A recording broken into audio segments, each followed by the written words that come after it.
آج فلسطین کا کیا حال ہے؟ 1948 میں انہوں نے اس کو قبضہ کیا، قبضہ کرنے کے بعد وہ پھر آہستہ وہ فلسطین کے اندر آئے، یہاں تک کہ انہوں نے بیت المقدس پر بھی قبضہ کر لیا، اور اس کے بعد سے لڑائیاں چل رہی ہیں، خون ریزیاں ہو رہی ہیں، مسلمانوں کا قتل عام ہو رہا ہے، آج تک قتل عام ہو رہا ہے۔ کیا مسلمان اتنے لاوارث ہیں؟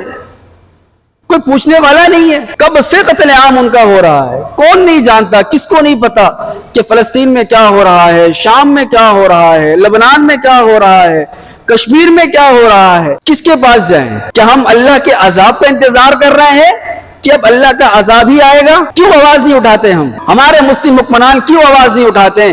آپ کو بتاؤں، آج بھی امریکہ کی فوج وغیرہ وہ تو آ چکی، اس نے سرعام کھلم کھلا اس نے اعلان کیا اسرائیل کی حمایت کا اور اس کے مکمل تعاون کا اعلان کیا، اور آج بھی اٹلی، جرمنی، برطانیہ، ان کے وزیر خارجہ، وزیر دفاع اسرائیل میں آ جا رہے ہیں، لیکن کہ ہمارے مسلم حکمرانوں کا کسی کا ایسا بیان آیا؟ نہ کوئی غزہ میں جا کر پوچھتا ہے ان کا کیا حال ہے؟ پانی بند، بجلی بند، نیٹ بند، کھانا بند، سب کچھ بند، بچے تڑپ رہے ہیں، سسک رہے ہیں، بلگ رہے ہیں۔ وہ بچے ہمارے بچے نہیں ہیں؟ ہمارے گھروں میں ہمارے بچے محفوظ ہیں تو بس خیر ہے، کوئی بات نہیں۔ مسلم ممالک کا بھی ایک اتحادی فوج بنا تھا، 57 ممالک نے مل کر بنایا تھا، کہاں ہے؟ کیوں میدان میں نہیں آتے؟ کس سے ڈر ہے بھائی؟ کس کا ڈر ہے؟ موت جب آنی ہے، ہمارا ایمان، ہمارا عقیدہ ہے، اللہ کا فرمان ہے قرآن مجید میں، اذا جاء اجلهم لا يستاخرون ساعة ولا يستقدمون، جب موت نے آنی ہے نہ ایک سیکنڈ وہ پہلے آئے گی نہ ایک سیکنڈ بعد میں آئے گی۔ اگر موت بستر میں لکھی ہے تو آپ ساری زندگی لڑتے رہیں، خالد بن ولید رضی اللہ تعالی عنہ کی طرح ساری زندگی انہوں نے جنگ میں گزار دی، میدان جنگ میں اپنی ساری زندگی لگا دی، لیکن انتقال بستر پہ ہوا۔ جب موت میدان جنگ میں آنی ہے تو کوئی بستر پہ مار نہیں سکتا، یہ ہمارا ایمان ہے، ہم مسلمانوں کا یہ عقیدہ ہے۔ ہم کس سے ڈر رہے ہیں؟ یہودیوں سے ہم ڈر رہے ہیں؟ ہم کس سے مرعوب ہو رہے ہیں؟ اللہ قرآن پاک میں ارشاد فرماتا ہے، یا ایھا الذین آمنوا لا تتخذوا اليہود والنصارى اولیاء، اے ایمان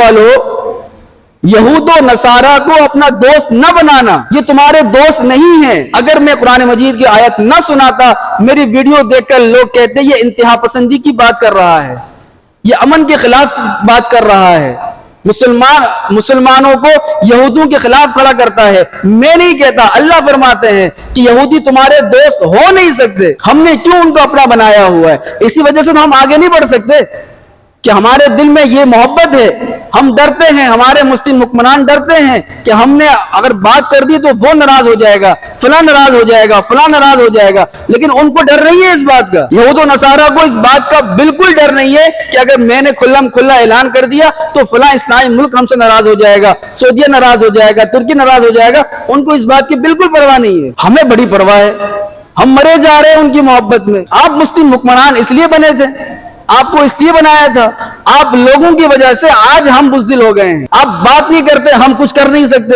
آپ ڈرتے ہیں، ہمیں بھی ڈرنا پڑتا ہے۔ آپ آواز اٹھائیں، آپ کے پیچھے لوگ ہیں، مسلمان ہیں، پوری امت آپ کے پیچھے ہے۔ سلطان صلاح الدین ایوبی کوئی آسمان سے تھوڑی اترے تھے، عمر ابن العاص، ابو عبیدہ ابن الجراح، خالد بن ولید یہ آسمان سے تھوڑی اترے تھے، یہ بھی تو انسان تھے۔ انہوں نے پرواہ نہیں کی کسی کی بھی، انہوں نے کہا اسلام ہے، میں مسلمان ہوں، میرے پاس قرآن ہے، میرے پاس اللہ ہے، میرے پاس میرے رسول کا فرمان ہے، باڑ میں جاؤ سارے تم۔ تبھی تو وہ صلاح الدین ایوبی بنے، تبھی وہ سلطان نور الدین زنگی بنے، تبھی وہ خالد بن ولید بنے، تبھی وہ ابو عبیدہ بن الجراح بنے، جن کے نام سے کفار ویسے ہی علاقے خالی کر دیا کرتے تھے۔ مسلم افواج کے سربراہان سے گزارش ہے، خصوصاً میرے پاکستان کے سربراہ سے گزارش ہے، خدا کے لیے آپ آواز اٹھائیں۔ آپ کی ایک آواز میں اتنی طاقت ہے، آپ کی ایک آواز میں اتنی طاقت ہے کہ یہ لوگ یہود جو ہیں یہ پیچھے ہٹ جائیں گے، مسلمانوں کا خون بہانا چھوڑ دیں گے، وہاں پر نہ مسلمان عورتوں کی عزتیں محفوظ ہیں،